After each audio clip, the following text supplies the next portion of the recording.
اتفضلي يا نورهان. لو سمحت، انا قاعده في بيت عيله وكده وبخدم ومش مشكوره، هل في اجر على اللي انا فيه ده والاهانه اللي بشوفها والكلام ده ولا مفيش؟ انت قاعده ايه؟ قاعده في بيت عيله واهل جوزك يعني بيهنوكي؟ لا مش بيهنوني، يعني الاهانه اللي هي يعني ممكن حماتي تقلب جوزي مثلا، يتقلب عليا انا، فبيحصل مشاكل وكده. وعلى طول بيسببوا لك مشاكل؟ ايه؟ بيسببوا لك مشاكل مع جوزك؟ ايوه، ممكن حماتي تقول له ما عملتش ما عملتش ويحصل مشاكل، وهو يفضل يقول لي انت مش راضيه بعيشتك.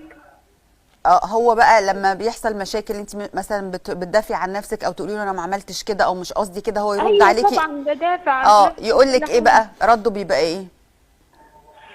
امي تعمل اللي هي عايزاه، امي ست كبيره، امي تعبانه. بصي، السؤال.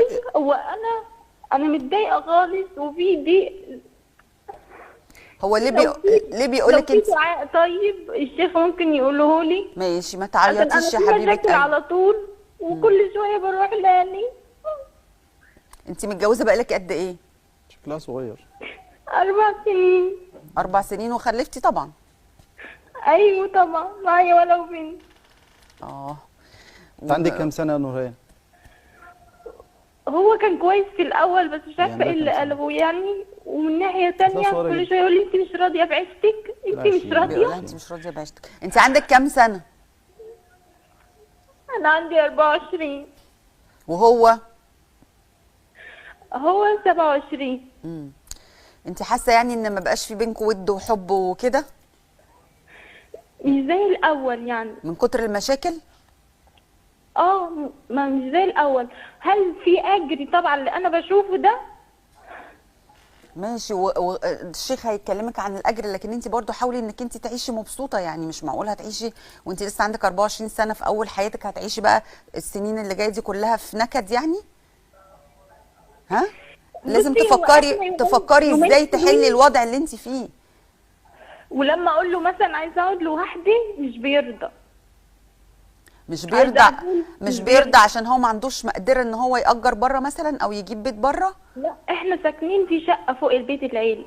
ايوه، ما انا فاهم. شقتي انا بقعد فيها، وطول النهار اكل وشرب تحت. امم بس مشاكل كتير يا دكتوره، مشاكل. ايوه، أنا هو بقى تعبت خالص. ما عندوش القدره الماديه ان هو يطلع بره البيت ده؟ مش راضي لان بابا متوفي، وقال مامتي مش هسيبها.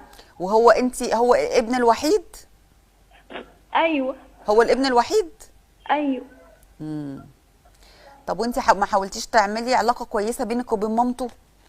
والله العظيم، والله بعمل كل حاجه حلوه معاه، وبخدم وبكنس وبمسح واكل وشرب وكل حاجه. يعني انت بتعملي اللي عليكي عشان ربنا. والله. طيب هي بقى لما قالت اي حاجه، طب ما تحاولي انك انت تقولي انا عايزه اعيش مبسوطه كانها ما قالتش. خصوصا بصي، لو سمحتي الشيخ ممكن اكلمه طيب؟ اهو طيب معاك. اتفضلي، انا معاكي سامعك. لو سمحتي يا عم الشيخ، انا يعني عشتي عند اهلي كانت غير كده خالص. ايه؟ عيشتها عند اهلها كانت غير كده؟ اكيد طبعا، اكيد اكيد. دايما حاسه اني ناقصني حاجه.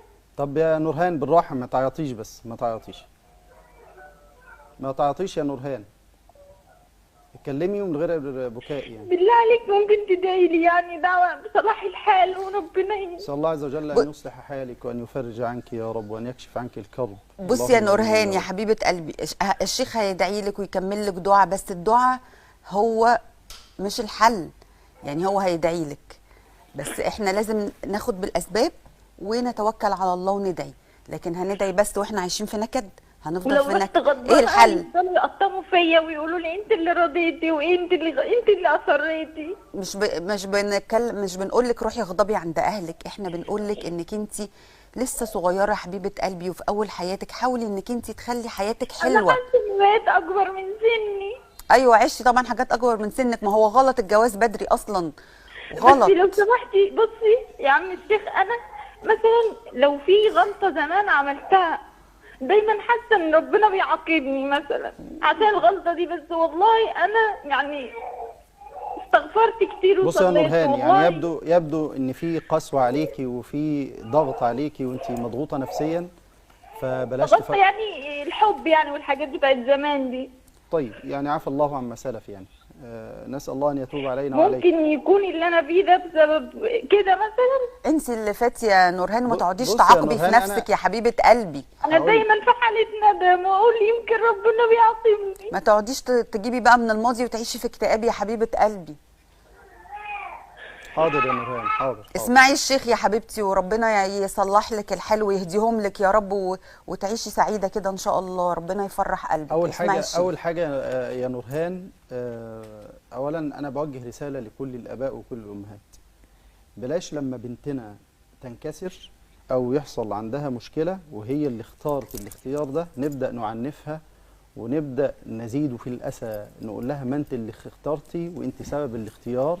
خلاص يعني هي اختارت وشفنا ان الاختيار ده كان سيء، نقف جنب بنتنا لان هي في الاخر بنتكم، وانت في النهايه لازم تكون سندها، انت كأب او اخ او ام لازم تكونوا سند البنت دي، تخففوا عنها. خلاص هي اختارت، مش هنعلق لها حبل المشنقه نقول لها ما ده سبب، يبقى متجوزه بقى لها 15 سنه اقول لك مش انت اللي اخترتي، فدي مشكله يعني.